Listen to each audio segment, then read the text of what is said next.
Hello and welcome back to the Vision Digital Education. Hi friends, હું છું સંદીપ બોરીચા. ફરી એક વખત અમારા આ ઓનલાઈન પ્લેટફોર્મમાં આપ સૌનું સ્વાગત કરું છું. મિત્રો, ધોરણ 12 વિષય અર્થશાસ્ત્ર, જેમાં આપણે પરીક્ષાલક્ષી જે છે એ કહી શકાય હેતુલક્ષી પ્રશ્નો કયા પ્રકારના હોઈ શકે એમની માહિતી મેળવેલી છે. અગાઉના અમારા 5 ચેપ્ટર સુધીના જે કહી શકાય એ સિરીઝના વિડીયો પણ તમે જોઈ લેજો, જેથી કરીને આપણે હેતુલક્ષી પ્રશ્નોમાં ક્યાંય માર્ક ન કપાય. અહીંયા આજે જે છે એ બંને ચેપ્ટર સાથે આપેલા છે.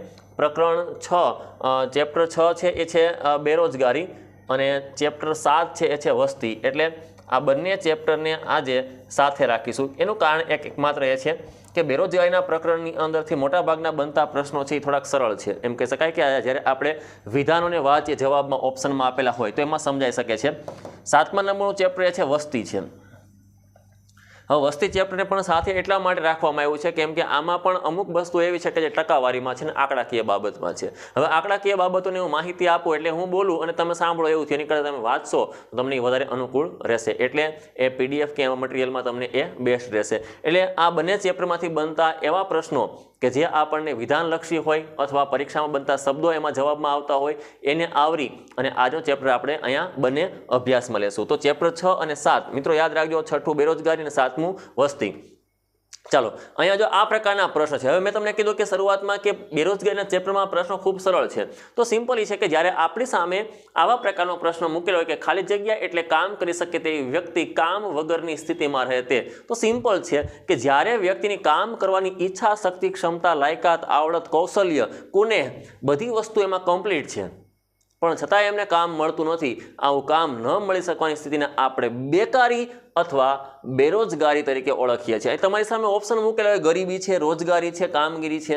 તો મિત્રો યાદ રાખજો, આમાંથી જવાબ બનશે એ બનશે બેરોજગારી. જ્યારે વ્યક્તિની કામ કરવાની ઈચ્છા, શક્તિ, ક્ષમતા અને લાયકાત બધુંય છે, ઈચ્છા પણ છે, શારીરિક કે માનસિક રીતે સક્ષમ પણ છે, ક્વોલિફિકેશન જો હોવી જોઈએ એ પણ અભ્યાસ પણ એનો કમ્પ્લીટ છે, કામ કરવા માટે કોઈ પણ વેતન દરે, જેને કહી શકાય પ્રવર્તમાન વેતન દરે, કોઈ પણ નહીં કંઈ પણ પ્રવર્તમાન વેતન દરે હાલમાં બજારમાં જે ભાવે રોજગારીનું વેતન ચૂકવવામાં આવે છે એ વેતનની એમને કામ કરવું છે, પણ છતાં એમને ક્યાંય બજારમાં કામ નથી મળતું. તો આ પ્રકારના પ્રશ્ન તમારે જો વિધાનાત્મક હોય તો આપણે આ જવાબ બનશે બેરોજગારી.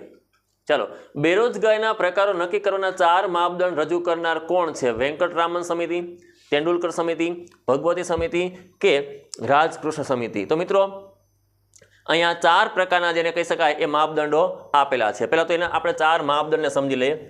એક છે આવક, બીજું સંમતિ, ત્રીજું ઉત્પાદકતા અને ચોથું સમય. બેરોજગારીના આ 4 માપદંડ છે. કોઈ પણ વ્યક્તિ બેરોજગાર આમાંથી અલગ અલગ પ્રકારે પણ હોઈ શકે. પેલું છે એ આવક છે કે કોઈ કુટુંબને જીવન ગુજરાન ચલાવવા માટે મહિને 15,000ની જરૂર પડે એમ છે. વ્યક્તિ કામ પણ કરી રહ્યો છે, પણ એને કામ મળે છે ને એ માત્ર 10,000ની જ આવકનું કામ મળે છે. આ આવક જે એની હોવી જોઈએ એટલી આવક પ્રાપ્ત કરી શકતો નથી. બીજા શબ્દોમાં એવું કહેવું તેમ પણ કહી શકીએ કે વ્યક્તિની અંદર ક્ષમતા એટલી છે કે એ રોજ મહિનાના જે છે એ 15,000 કે 20,000નું કામ કરી શકે એમ છે, પણ હાલ બજારમાં એટલું કામ ઉપલબ્ધ જ નથી કે એ એટલી કમાણી કરી શકે. એટલે એક વ્યક્તિ આવકને આધારે બેકાર હોય. બીજું સંમતિ. સંમતિના આધારે બેકાર કોને કહેવો? તો કે સંમતિના આધારે બેકાર આપણે એને પણ કહી શકીએ કે એની જે લાયકાત હોય ને એ લાયકાતથી વિપરીત કામ કરતો હોય. ડિગ્રી મેળવેલી હોય MBAની અને કામ કરતો હોય કદાચ ગેરેજમાં પણ કામ કરતો હોય, અથવા કહી શકાય કે ટેકનિકલ શિક્ષણ પ્રાપ્ત કર્યું હોય પણ સાદું એવું કામ કરતો હોય. શિક્ષકની જે છે લાયકાત હોય પણ કામ કારકુનનું કરતો હોય. ઘણી વખત વ્યક્તિ છે એ પોતાની કેપેસિટી છે કે એની જે કામ કરવા માટેની લાયકાત છે એ લાયકાતથી વિપરીત કામ કરતો હોય. ત્રીજું છે ઉત્પાદકતા. કોઈ એક વ્યક્તિ એક દિવસની અંદર કોઈ કામ કરતો હોય સિલાઈનું કામ, તો કહી શકાય કે એ 10 મીટરના કાપડનું કામ કરી શકે એમ છે, પણ બજારમાં એટલું કામ એને નથી મળતું, એટલે એ ઉત્પાદકતાને આધારે બેકાર છે. મતલબ કે એ 5 મીટરનું જ કાપડ બનાવી શકે છે. કોઈ એક વ્યક્તિ રોજના 10 જોડી ચપ્પલ બનાવી શકે એમ છે, પણ હાલ એટલી ચપ્પલની ખરીદી જ નથી કે એનું વેચાણ નથી કે એના કારણે એ 10ની જગ્યાએ 5 જ જોડી ચપ્પલ બનાવે છે. સમયને આધારે બેકાર. ઓછામાં ઓછું જેને કહી શકાય 28 કલાક અને વધુમાં વધુ કહી શકાય 48 કલાકનો આ લિમિટ છે, બાંધેલી છે. 28 કલાક કરતાં ઓછું કામ મળતું હોય એવો વ્યક્તિ સમયને આધારે બેકાર છે. વીકની અંદર અઠવાડિયામાં 28 કલાકથી ઓછું હોય તો એ તીવ્ર બેકાર છે અને 48 કલાકથી ઓછું હોય તો એ મંદ બેરોજગાર છે અથવા તો બેરોજગારીનું પ્રમાણ કેવું છે? ઓછું છે. 48 કલાકથી પણ ઓછું કામ હોય અઠવાડિયામાં તો સમજો મિત્રો એ પણ બેરોજગાર છે. હવે આ 4 છે ને એ ડૉક્ટર રાજકૃષ્ણ સમિતિના આધારે જેને કહી શકાય એ માપદંડ રજૂ કરવામાં આવ્યા છે. 2011-12ની સાલમાં જેને કહી શકાય કે આપણે આ માપદંડો રજૂ થયા. તો યાદ રાખજો, બેરોજગારીના કેટલા માપદંડ છે આવો પ્રશ્ન હોય તો આવક, સંમતિ, ઉત્પાદક સમય અથવા સમય, આવક, સંમતિ અને ઉત્પાદકતા આમ પણ તમે લખી શકો. આ અથવા આમાંથી એકાદો ઓપ્શન અલગ હોય તો એની અંદર બંધ બેસતો ન હોય. ખાલી જગ્યા ફેબ્રુઆરી રોજગાર દિવસ તરીકે ગણાય છે. આપણે યાદ છે, તમે મનરેગા ટૂંકનોને પણ અભ્યાસ કરીને જજો જેથી કરીને એમાં આવતા પ્રશ્નો આવરી શકાય. કેટલામી ફેબ્રુઆરીનો રોજગાર દિવસ ગણાય તો યાદ રાખજો મિત્રો, 2 ફેબ્રુઆરી છે એને રોજગાર દિવસ તરીકે ઉજવવામાં આવે છે. નેક્સ્ટ, દીનદયાલ ઉપાધ્યાય ગ્રામીણ કૌશલ યોજના છે. ગ્રામીણ કૌશલ યોજનામાં કેટલા વર્ષની ઉંમરના યુવાનોને રોજગારી આપવામાં આવે છે? 20 થી 30, 18 થી 35, 15 થી 25, 10 થી 20. તો સક્રિય શ્રમના પુરવઠાને તમે ધ્યાનમાં લઈ અને એનો જવાબ તમે લખી શકો છો. મોટાભાગે આ એવો તબક્કો છે કે જ્યાં શબ્દ વાપરો છે યુવાનોને. તો અહીંયા યુવાવસ્થા એટલે મનોવિજ્ઞાનની ભાષામાં કેવું હોય તો 18, આમ તો કહી શકાય કે 18 થી સ્ટાર્ટ કરીને 39 વર્ષ છે એ આપણી યુવાવસ્થા છે અને 40 થી 60 કરી અને 60 સુધીનો તબક્કો એ પ્રૌઢાવસ્થાનો છે અને 60 પ્લસ એ આપણે સિનિયર સિટીઝનમાં જતા રહીએ, મતલબ કે વરિષ્ઠ નાગરિક તરીકેનો પણ તબક્કો કહી શકાય. પણ અહીંયા યાદ રાખજો મિત્રો, 18 થી 35 વર્ષના છે એવા યુવાનોને કઈ યોજના અંતર્ગત કામ આપવામાં આવે તો ગ્રામીણ કૌશલ યોજના અંતર્ગત રોજગારી આપવામાં આવે છે. ચાલો, ત્યારબાદ બેરોજગારી દૂર કરવા કઈ ઉત્પાદન પદ્ધતિ મહત્વની છે? શ્રમ પ્રદાન, મૂડી પ્રદાન, વિકાસ પ્રદાન કે તમામ? બહુ સારો પ્રશ્ન છે આપણી સામે કે બેરોજગારીને દૂર કરવી હોય તો ઉત્પાદનની પ્રક્રિયા 2 પ્રકારની હોય છે. એક છે એ છે ઓટોમેટિક એટલે કે સ્વયં સંચાલિત,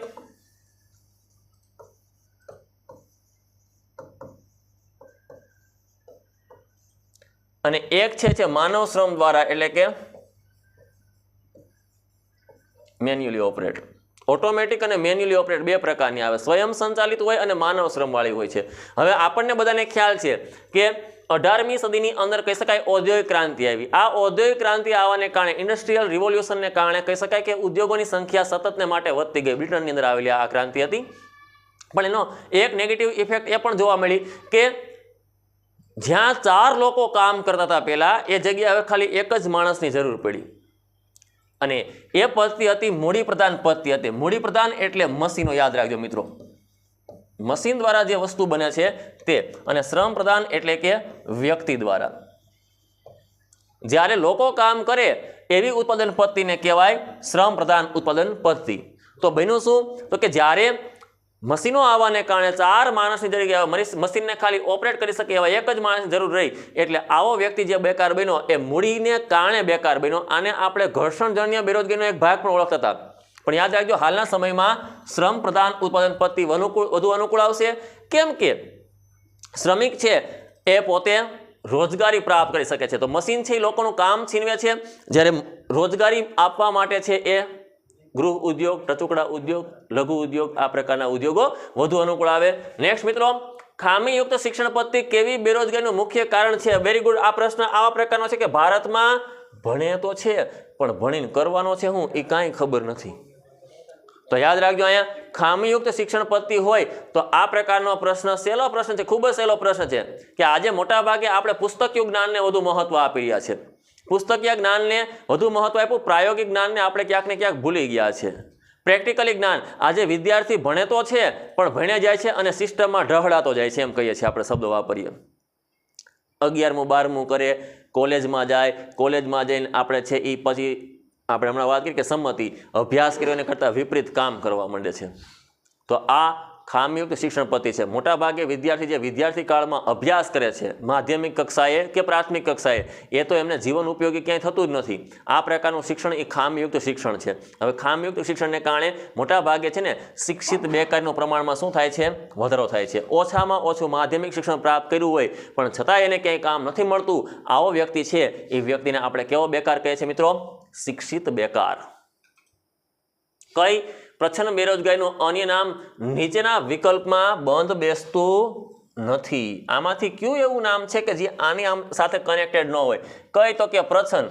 તો તમે જોશો તો બે શબ્દો તો એવા છે કે ગુપ્ત અને છુપી અને ગર્ભિત, મતલબ કે જે દેખાતી નથી એવા પ્રકારની વસ્તુઓ. તો ત્રણ નામ તમને મળી ગયા. તો હવે ચોથું નામ એક જ રહે, ચક્રીય.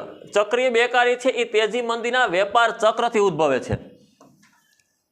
બજારમાં તેજી હોય તો ઉત્પાદન વધુ હોય, ઉત્પાદન વધુ હોય તો માણસોની વધુ જરૂર પડે, કામ વધુ મળે, ઉત્પાદન ઘટે, માંગ ઘટે, લોકોને કામ ઉપરથી છૂટા કરવામાં આવે, વળી પાછી તેજી આવે.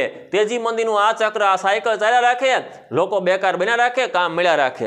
આ પ્રકારની સિસ્ટમ હાલે. પણ પ્રચ્છન્ન બેકારી છે શું? તો પ્રચ્છન્ન બેરોજગારી છે એ આપણને દેખીતે કામ ઉપર લાગે તો છે, પણ એમાં કોઈ એનો મૂલ્ય, ઉત્પાદનમાં મૂલ્ય એનું હોતું નથી. જરૂરિયાત કરતાં વધુ લોકો કામ કરે તે કઈ બેકારી છે કે કઈ બેરોજગારી? પ્રશ્ન આપણી સામે આવા પ્રકારનો પણ હોઈ શકે કે એક કરતાં વધારે લોકો જે કહી શકાય કે એ કામ કરી રહ્યા છે પણ એ કામથી કાંઈ વસ્તુ મળતી નથી. આગળનો જે પ્રશ્ન તો રિપીટ થાય છે. સક્રિય અને ચક્રિય. જો ઘણી વખત ઉમેદવાર શું કરે? એડવાન્સ બનવાનો પ્રયાસ કરે પરીક્ષા આપતો. સક્રિય છે, ચક્રિય છે. ઘણી વખત આપણે આનો ભોગ પણ બન્યા છીએ કે ભાઈ સક્રિય, ચક્રિય આ બે શબ્દ મળતા આવે છે 50-50. ચાલો અકડ બકડ બંબે બો 80-90 પૂરેસો આમ કરીને ગમે એક ઝીકી નાખી. બેમાંથી એક પણ શબ્દ છુપી બેરોજગારી છે ને એ વસ્તુ કનેક્ટેડ છે. કઈ? જરૂર કરતાં વધુ લોકો કામ પર રોકાયેલા હોય ત્યારે જે બેરોજગારી ઉદ્ભવે એ કહી શકાય છુપી બેરોજગારી. મોસમી બેકારી તો ઋતુને કારણે ઉદ્ભવે છે, એને આની સાથે કાંઈ કનેક્ટેડ છે જ નહીં. મતલબ કે ઘણી વખત 1 હેક્ટર કે 10 વીઘા જમીન હોય, 10 વીઘા જમીનમાં મેક્સિમમ 5 લોકો કામ કરે ત્યાં સુધી હાલે, પણ કુટુંબના 8 સભ્યો બીજે ક્યાંય કામ મળતું જ નથી એટલે એ કામ ઉપર જાય છે ત્યાં.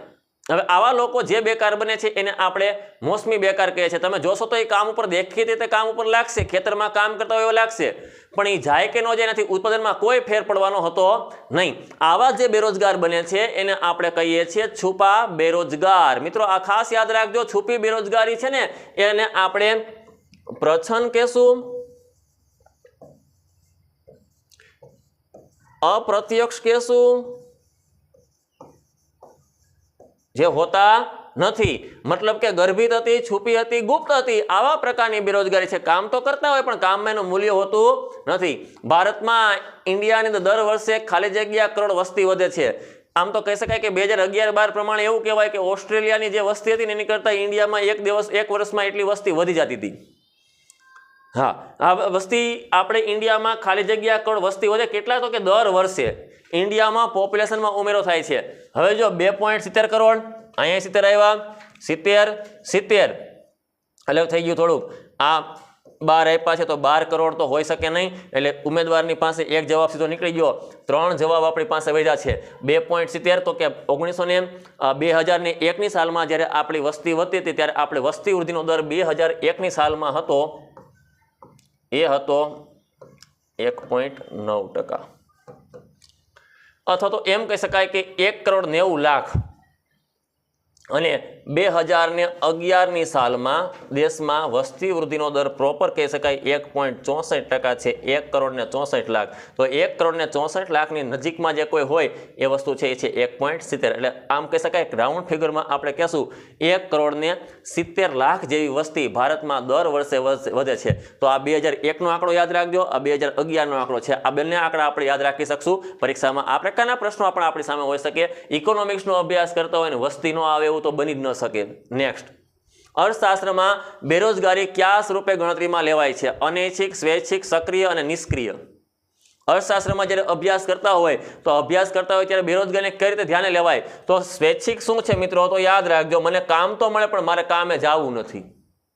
મતલબ કે આળસુ, કામચોર, વધુ વેતનની ઈચ્છા,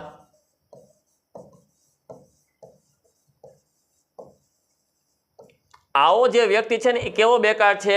એ સ્વૈચ્છિક બેકાર છે. ચક્રીય બેકાર તો તેજી મંદીમાં જ લાગુ પડે છે, એ તમને ખ્યાલ જ છે.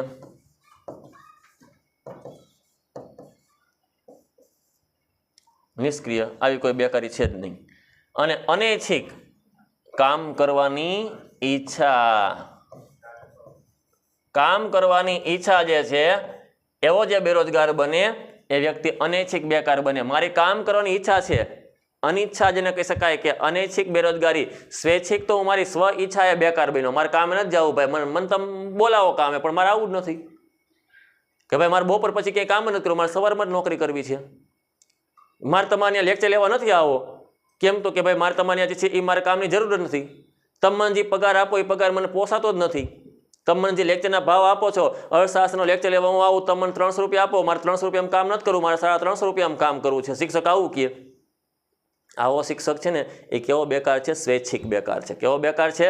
સ્વૈચ્છિક, પોતાની ઈચ્છાથી બેકાર બન્યો છે. અનૈચ્છિક બેકાર કોને કહેવાય? તો કે બિચારાને કામ તો કરવું છે, કામે જવું છે, પ્રવર્તમાન વેતન દરે એ તૈયાર પણ છે, તમે 300 રૂપિયા પગાર આપો પણ હાલો 250 આપો તોય હું આવવા તૈયાર છું. એવો બેકાર છે ને કેવો બેકાર છે? અનૈચ્છિક બેકાર. છતાંય કંઈ કામ નથી મળતું એવો બેકાર. કેવો બેકાર છે? અનૈચ્છિક બેકાર. મિત્રો યાદ રાખજો, આપણે આપણા સમાનથી વિપરીત નથી થવાનું, ભાવ તોડવા નથી. નેક્સ્ટ આગળ વધીએ. માળખાગત બેરોજગારી કેવા દેશમાં જોવા મળે? જ્યારે પછાત સામાજિક માળખું હોય, અંધશ્રદ્ધા, નિરક્ષરતા, રૂઢિચુસ્તતા, વહેમ, પછાતપણું, પ્રારબ્ધવાદી, આ બધી વસ્તુઓ છે ને એ માળખાની કનેક્ટેડ છે. પણ કેવું માળખું? તો કે સામાજિક માળખું. કેવું માળખું મિત્રો? સામાજિક માળખું. સામાજિક માળખાને કારણે ઉદ્ભવતી બેરોજગારી. કઈ બેરોજગારી છે? સામાજિક માળખું પછાત હોય અને જે બેરોજગારી ઉદ્ભવે છે. યાદ રાખજો, માળખાગત બેરોજગારી કેવા દેશમાં પૂછે છે. તો હવે માળખાગત બેકારી કેવા દેશમાં હોય? પછાત, વિકાસશીલ, ધનિક કે વિકસિત? વિકસિતમાં ન હોય, કારણ કે વિકસિત દેશમાં મોટા ભાગે જેને કહી શકાય સોશિયલી ડેવલપમેન્ટ બહુ શ્રેષ્ઠ હોય છે. વિકાસશીલ દેશો છે ને, વિકાસશીલ દેશમાં હજી માળખું પછાત હોય છે. લોકો હજી જૂની પુરાણી રીત રિવાજને ત્યાગ કરી શકતા નથી. શ્રમની ગતિશીલતા ઓછી હોય, લોકો ગામડું છોડીને શહેરમાં આવી શકતા નથી. નવી ભાષા, તમિલ ભાષા શીખીને કામ કરી શકાય, સારી આવક મેળવી શકે, પણ પોતે પોતાની સ્થાનિક ભાષામાં જ કામ કરવા ઈચ્છે છે. આવું અનેક પ્રકારના પ્રોબ્લેમ્સ તમને છે એ વિકાસશીલ દેશમાં જોવા મળશે. નેક્સ્ટ, વિકસિત દેશની બેરોજગારીનો સમયગાળો કેવો હોય? અનિશ્ચિત, લાંબો, ટૂંકો કે વધુ? તો મિત્રો આ બે પ્રકારના ઓપ્શનમાં યાદ રાખીશું. અનિશ્ચિતને તમે ભૂલી જાઓ, વધુને પણ તમે ભૂલી જાઓ. લાંબો ગાળો હોય તો વિકાસશીલ, ટૂંકો ગાળો હોય તો વિકસિત. વિકસિતમાં કઈ? તો કે વિકસિતની અંદર તમે યાદ રાખજો ઘર્ષણજન્ય, આગળ પણ પ્રશ્ન આવશે, ફરી પાછા રિપીટ કરી દો, ઘર્ષણજન્ય અને ચક્રીય. વિકાસશીલમાં તમને પૂછે તો મોસમી અને પ્રછન. બરાબર? તો વિકસિત દેશમાં જોવા મળતી બેકારી છે ને ટૂંકા ગાળા માટેની હોય. હવે અહીંયા મોસમી બેરોજગારી છે. ચોમાસામાં, શિયાળામાં તો કામ મળે 2 મહિના, પણ પછી શિયાળાના 2 મહિના અને શિયાળાના 2 મહિના અને ઉનાળાના 4 મહિના, લગભગ આમ કહી શકાય કે સમથિંગ 6 મહિનાની આસપાસ વ્યક્તિએ કામ વગર બેસવું પડશે. એટલે લાંબો ગાળો થઈ ગયો. પ્રછન બેકાર, ઘરમાં ક્યાંય જે બધા લોકો ખેતરમાં કામ કરવા જાય છે, બીજે ક્યાંય કામે જઈ શકતા જ નથી, તો આ સમયગાળો પણ લાંબો હોય. હવે ચક્રીય બેકારી આવે, ઘર્ષણજન્ય પેલા ટેકનોલોજીને કારણે ઉદ્ભવે, તો એ ટૂંકા ગાળા માટે હોઈ શકે. એ ફટાફટ આપણે શીખીને પાછા એમાં આપણે આવી શકીએ છીએ. ચક્રીય છે તો તેજી મંદી, તેજી આવે ને ફટાફટ મંદી પણ આવે, મંદી આવે તો પાછી તેજી પણ આવે. તેજી, મંદી અને ઓટ 11માના અર્થશાસ્ત્રમાં આપણે શીખી ગયા છીએ. તેજી આવે, પછી જે આવે પછી આ મંદી આવે એટલે ધીમે ધીમે માંગ ઘટવા લાગે. પછી ઓટ આવે એટલે ઉત્પાદનની પ્રક્રિયા લગભગ ધીમે ધીમે સ્ટોપ થવા લાગે. અને ચોથો તબક્કો આવે સુધારણા, મતલબ કે ફરી પાછી ઉત્પાદનની પ્રક્રિયા છે એ સુધરવા લાગે અને માંગ વધવા લાગે છે. તો અહીંયા આ બધી તબક્કાની પ્રક્રિયા ધીમી હોય અથવા ટૂંકી હોય છે. વિકસિત દેશમાં જોવા મળતી બેકારી કેવી છે? ટૂંકા ગાળા માટેની છે. જો વ્યક્તિ સક્રિય શ્રમના પુરવઠાનો ભાગ ન હોય તો તું શું કહેવાય? નિષ્ક્રિય, નિસહાય, નોકર કે સ્વૈચ્છિક બેકાર? તો મિત્રો યાદ રાખજો, સ્વૈચ્છિક બેકાર હમણાં જ મેં તમને કીધું હતું કે સક્રિય શ્રમના પુરવઠાનો ભાગ નથી. સક્રિય શ્રમના પુરવઠાના સંદર્ભમાં આપણે કહી શકીએ છીએ 15 થી 60 કે 15 થી 64 સુધી હાલના સમયમાં ઇન્ડિયામાં લઈ શકાય. તો આજે મારી ઉંમર 15 થી ઓછી છે તો હું વિદ્યાર્થી કાળમાં હોય તો હું સક્રિય શ્રમના પુરવઠાનો ભાગ નથી. હું નિવૃત્તિ કાળનું જીવન જીવું છું તો હું સક્રિય શ્રમના પુરવઠામાં છું નહીં. તો સક્રિય શ્રમના પુરવઠામાં મિત્રો યાદ રાખજો સ્વૈચ્છિક બેકારની ઓળખ કરવામાં આવે જે ક્યાંય કામે જતા નથી. બેરોજગારીના જાણવાના મુખ્ય માપદંડો જણાવો. તો હમણાં જ આપણે આવ્યા ફરી પાછું રિપીટ થાય છે મિત્રો, યાદ રાખજો 4 હતા અને કોણે રજૂ કર્યા હતા? રાજકૃષ્ણ સમિતિએ.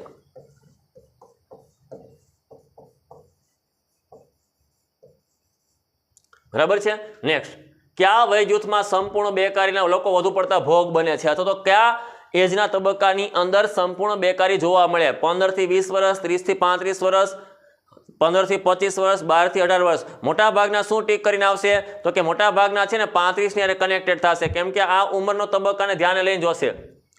પ્રોબ્લેમ ક્યાં આવે છે? સંપૂર્ણ બેકારી એવા પ્રકારે છે કે વિદ્યાર્થી ફ્રેશ હોય છે, હજી કોલેજમાં જતો વિદ્યાર્થી કોલેજ પૂરી કર્યા પછી જ્યારે શ્રમના પુરવઠામાં સામેલ થાય ને ત્યારે ફ્રેશ હોવાને કારણે એને તાત્કાલિક કોઈ જગ્યાએ કામ નથી મળતું. એટલે 15 થી 25 વર્ષના છે ને એ એવા છે કે જે સંપૂર્ણ બેરોજગાર છે. મોટાભાગે આવા લોકો શિક્ષિત હોય છે. કેવા હોય છે? શિક્ષિત હોય છે. સંપૂર્ણ બેરોજગાર છે એ શિક્ષિત હોય. આવી બેરોજગારી તમને વધુ પડતી ક્યાં જોવા મળે? શહેરમાં જોવા મળશે, યાદ રાખજો. તો સંપૂર્ણ બેરોજગારી છે એ પૂરેપૂરી, અર્ધ બેરોજગારી અને સંપૂર્ણ બેરોજગારી, બેરોજગારીના પ્રકારના ભાગ છે આ. તો સંપૂર્ણ બેરોજગારી મતલબ કે વ્યક્તિએ ઝીરો કહી શકાય, એક પણ પ્રકારનું ક્યાંય કામ મળતું નથી. બેરોજગારીના 4 માપદંડમાં આવકમાં નથી આવતો, સંમતિમાં નથી આવતો, ઉત્પાદકતામાં નથી આવતો અને સમયમાં નથી આવતો. એક પણમાં આવતો ન હોય એવો બેરોજગાર સંપૂર્ણ બેરોજગાર છે. સંપૂર્ણ બેરોજગાર લગભગ મોટા ભાગે ફ્રેશર્સ હોય છે, એટલે કે જે હજી અભ્યાસ પૂરો કરીને આવેલા હોય. એમની પાસે અનુભવ ન હોવાને કારણે કોઈ કંપની કે કોઈ બિઝનેસ એમનો હાથ ઝાલતું નથી તાત્કાલિક, એટલે એમને અનુભવ મેળવવા માટે થોડોક સંઘર્ષ કરવો પડે છે અને ધીમે ધીમે સમય આગળ વધતા એને કામ મળવા લાગે છે.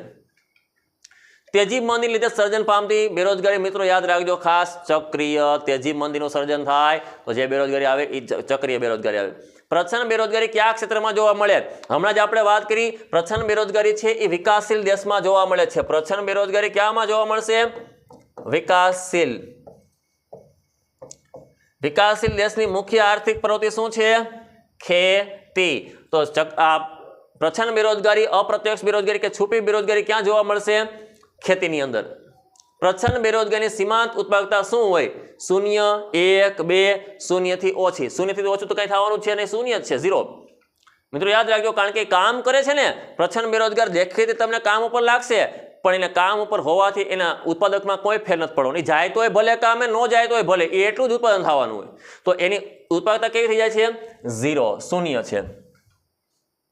ભારતમાં કઈ સમિતિએ બેરોજગારીનો અભ્યાસ કર્યો? ભગવતી, કલાવતી, લીલાવતી, માયાવતી. જો બધા એમ વતી આવ્યું તો ખાસ યાદ રાખજો, ભગવતી સમિતિ છે એમણે આ બેરોજગારીનો અભ્યાસ કરેલો હતો. ત્યાં શ્રીમદ રાજકૃષ્ણ સમિતિ પણ હોઈ શકે, તમારો માર્ક કાપવા માટે એવા પ્રકારના તમે વાંચેલા હોય.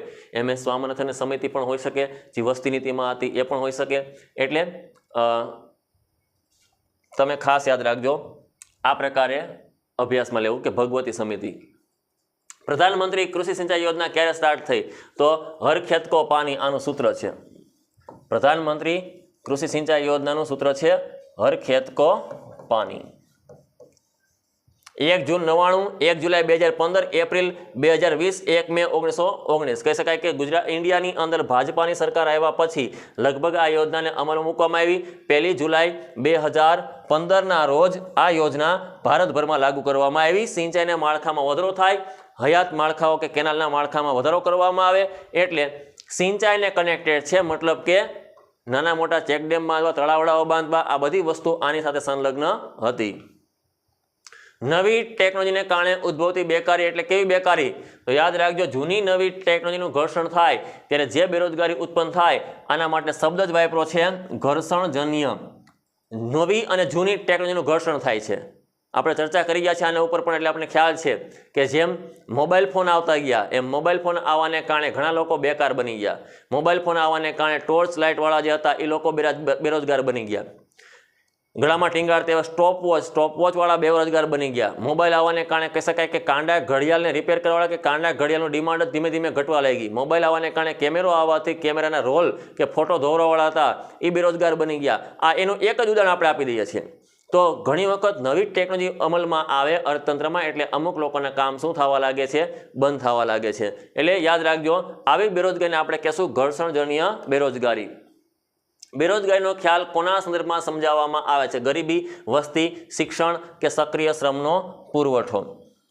ચાલો, તો અહીંયા યાદ રાખજો કે બેરોજગારીનો ખ્યાલ કોના સંદર્ભમાં સમજાવવામાં આવે તો કે ગરીબી છે, વસ્તી છે, શિક્ષણ છે. તો સ્વાભાવિક છે કે જે બેરોજગારી છે ને શ્રમની કનેક્ટેડ હોય. સક્રિય શ્રમનો પુરવઠો, જે 15 થી સ્ટાર્ટ કરીને 60 સુધી આપણે પહોંચાડી શકીએ છીએ, જે કામ કરવા માટે સક્ષમ છે એ શબ્દની હારે જોડાયેલું હોય. શિક્ષણ, વસ્તી અને ગરીબી તો બરાબર છે, પણ સક્રિય શ્રમને પહેલા યાદ લેજો. બધી સમસ્યાના મૂળમાં કઈ સમસ્યા છે? ગરીબી, બેકારી, મોંઘવારી કે વસ્તી વધારો? મૂળ કયું થાય?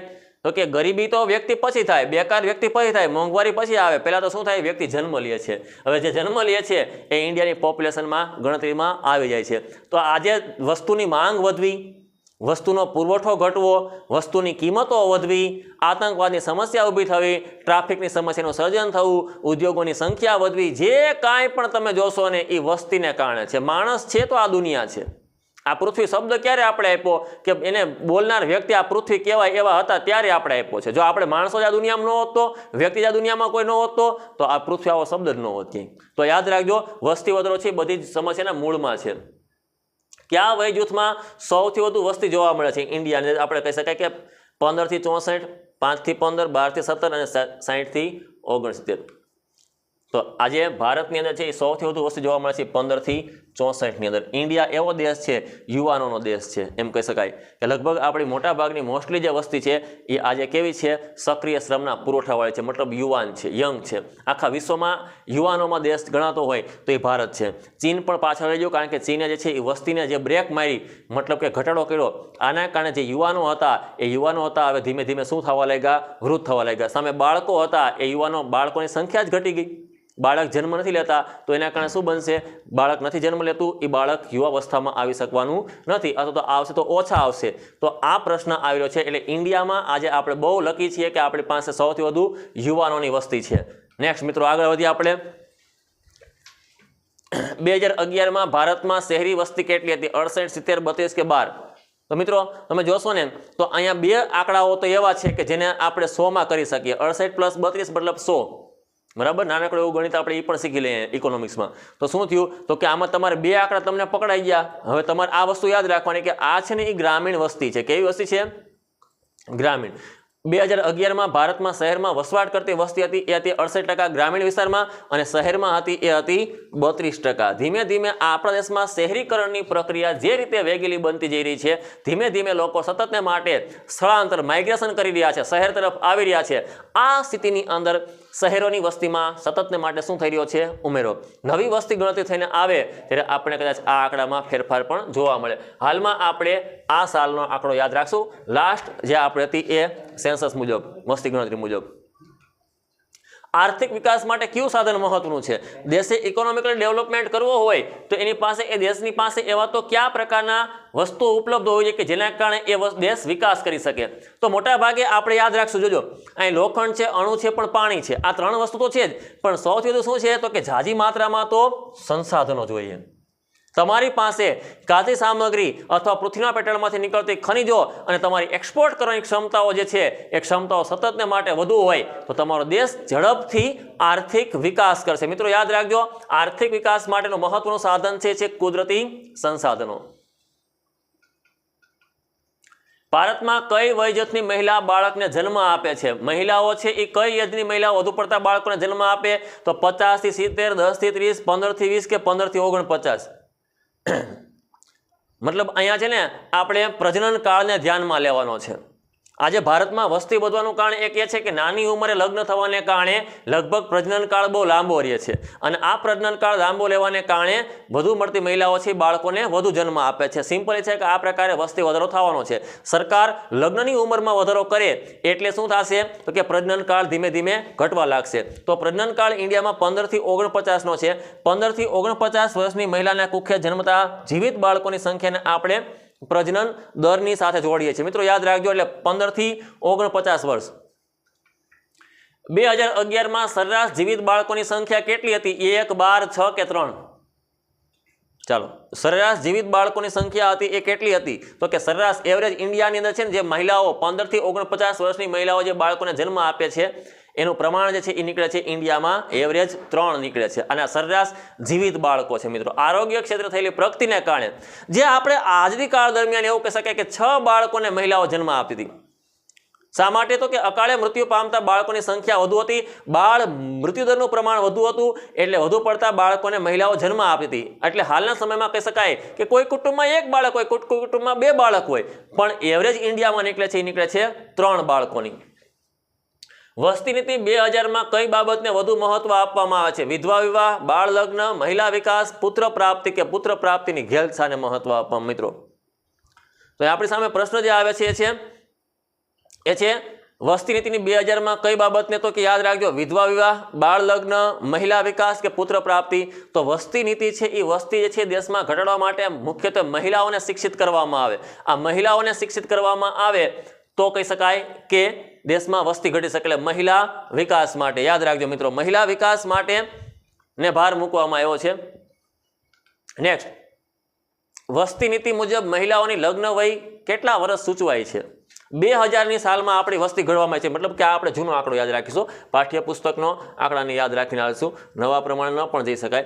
તો 2000ની વસ્તી નીતિમાં મિત્રો યાદ રાખજો, 2018ના સ્થાને શક્ય હોય તો 20 વર્ષની ઉંમર કરવામાં આવે. હાલમાં એમાં ઉમેરો પણ કરવામાં આવ્યો છે, એટલે આપણે પાઠ્યપુસ્તકને ફોલો કરીશું.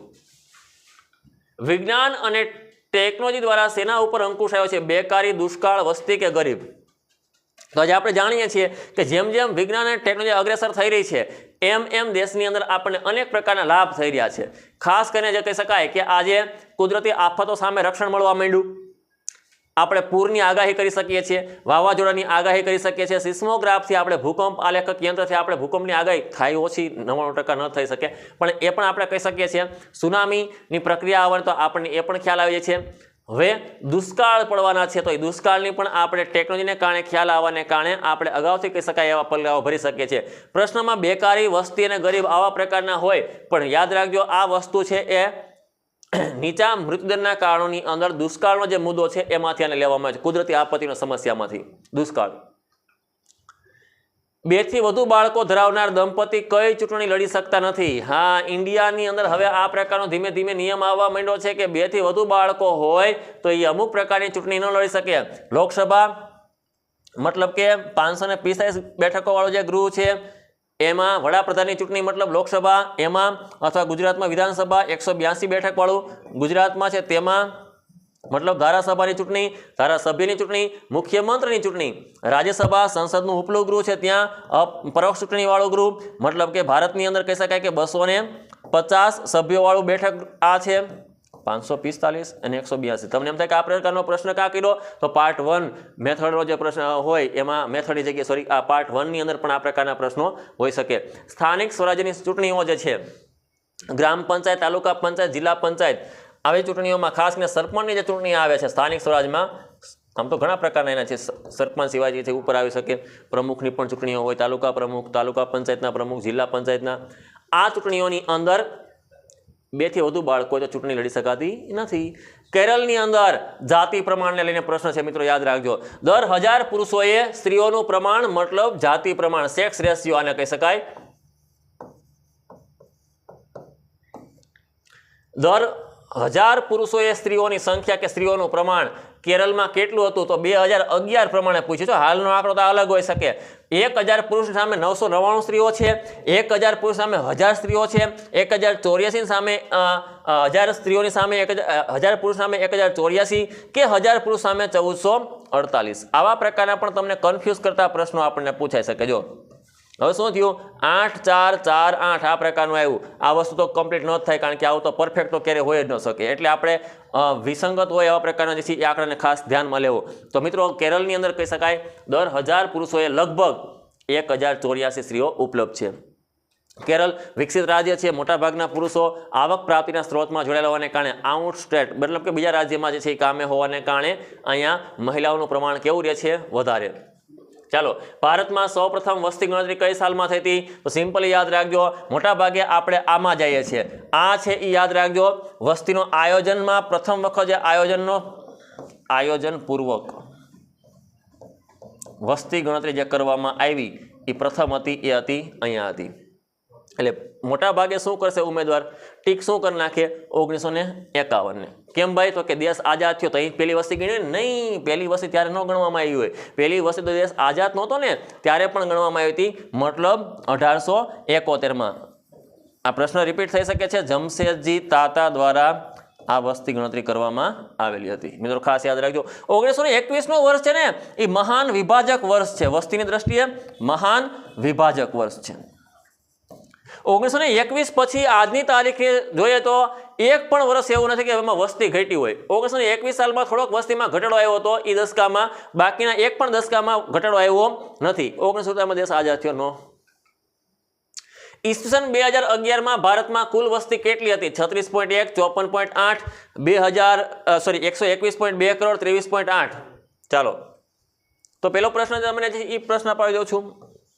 આ જે વસ્તી છે એ આપણે આદિકાળની છે. 1951માં ભારતની વસ્તી 36.10 કરોડની હતી મિત્રો, અને દેશમાં 2011ની સાલમાં 121 કરોડની છે, અને 2001ની સાલમાં આપણી વસ્તી હતી એ હતી 102.2 કરોડની સમથિંગ આસપાસ થશે.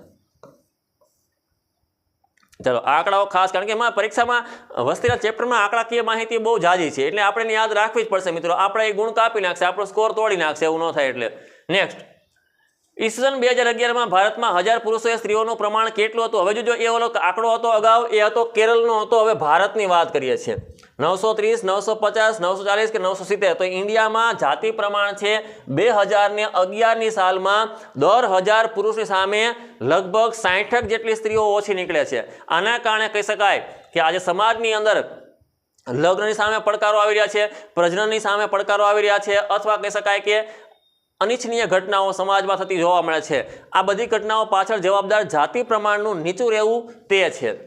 ચાલો 2011માં ભારતમાં મૃત્યુદર પ્રમાણમાં જણાવો છો તો આપણે મૃત્યુનું પ્રમાણ જ્યારે જાણતા હોઈએ ત્યારે સાથે જન્મનું પ્રમાણ પણ જાણવું જોઈએ, જન્મદરનું પ્રમાણ પણ. મતલબ કે આજે મૃત્યુદર પ્રતિ વર્ષ કહી શકાય કે દર 1000 વ્યક્તિએ મૃત્યુ પામતા લોકોની સંખ્યા એટલે મૃત્યુદર, અને જન્મદર એટલે કે પ્રતિવર્ષ દર 1000ની વસ્તીએ જીવતા જન્મેલા બાળકોની સંખ્યા એ જન્મદર છે. તો ભારતમાં તમે જોશો ને તો આ બેમાં આંકડામાં તમે યાદ રાખજો, આ છે ને જન્મદરનો આંકડો છે અને આ છે ને એ મૃત્યુદરનો આંકડો છે. 7 દુ 14 ને 7 તેરી 21 મરે એની કરતા 3 ગણા તો જન્મે છે. આને વસ્તી વિસ્ફોટ કહેવાય મિત્રો. આ કુદરતી વસ્તી વધારો છે. હા, આ વસ્તીમાં સતત ને માળતો ઉમેરો છે. જે મૃત્યુ પામી રહ્યા છે એની કરતા 3 ગણા શું થઈ રહ્યા છે? જન્મી રહ્યા છે. એટલે આ 7 અને 21માં યાદ રાખજો, તમને જવાબ મળે. 7 હોય ને તો મૃત્યુદર, 21 હોય ને તો જન્મદર. ચાલો થેન્ક યુની સ્લાઇડ આવી ગઈ છે. વિઝન ડિજિટલ એજ્યુકેશન VDE 9993343393 આ અમારા વોટ્સએપ નંબર છે. કોઈ પણ સમસ્યા હોય, ક્વેરી હોય આની ઉપર પૂછી શકો છો. આજનો લેક્ચર આપણે સમાપ્ત કરીએ છીએ. ધન્યવાદ.